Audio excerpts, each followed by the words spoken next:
Best bites forever.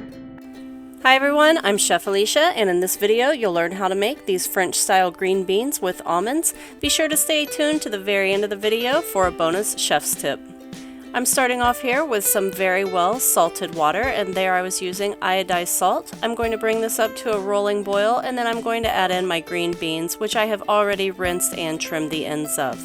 I'm going to leave these in the boiling water for 2 to 3 minutes until they turn a bright color green, and then I'm going to drain them and put them into an ice water bath. It is very important to get them down into that ice water and make sure that there's ice on top, because you do need to stop the cooking process. The next thing that I'm going to do is make my sauce. First, I need to émincer some garlic. I have 1 clove of garlic, and émincer means to cut very thin, so those are my very thin slices.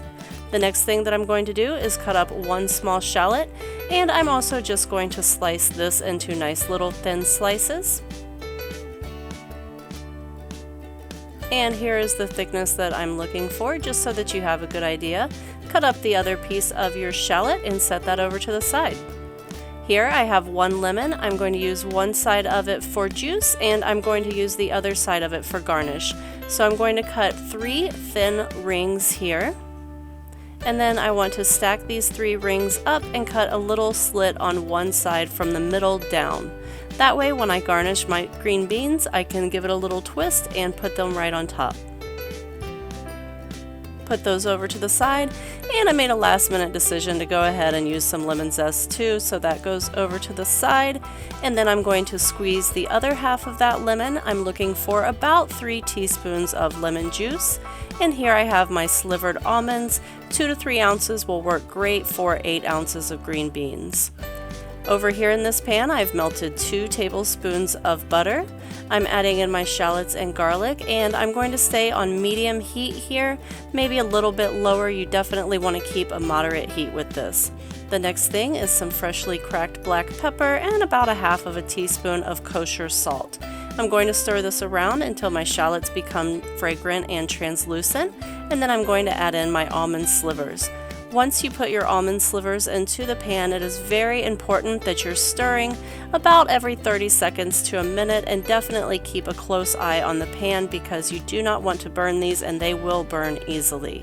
We're going to very slowly and gently toast these almonds in the butter. You can see that I'm getting just a bit of a color change here. I'm kind of flattening them out in between stirs like so. And this is what my beautiful color is looking like right now. And it's been about 2 minutes. I'm going to go ahead and add my 3 teaspoons of lemon juice into the mix. And I want to kind of shake my pan and swirl it around. I'm trying to get the butter and the lemon juice to come together. I want a nice little emulsification here.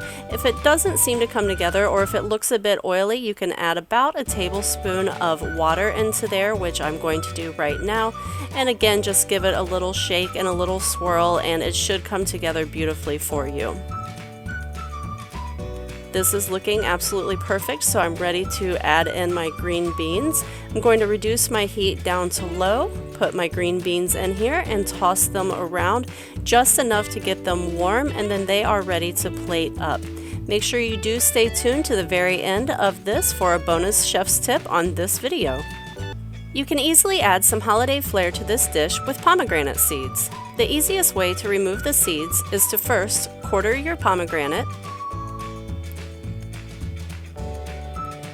and then use a bowl of water. Place your pomegranate inside of it. Take 1 quarter at a time, push it from the back, and then use your thumb to very gently rub over the seeds, and they will come right out. This works really well because the webbing that is here holding the pomegranate together and holding the little seeds in will float. So as you're doing this, the webbing will float up to the top of the water, and the seeds will sink down to the bottom. Continue doing this until you get all of your seeds down there. There's my next little piece right there. Once you have removed all of the seeds from your pomegranate, simply rub them between your fingers gently, again like this, down underneath the water so you're not getting juice everywhere.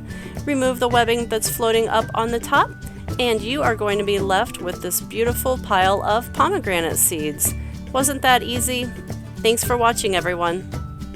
Best bestbitesforever.com.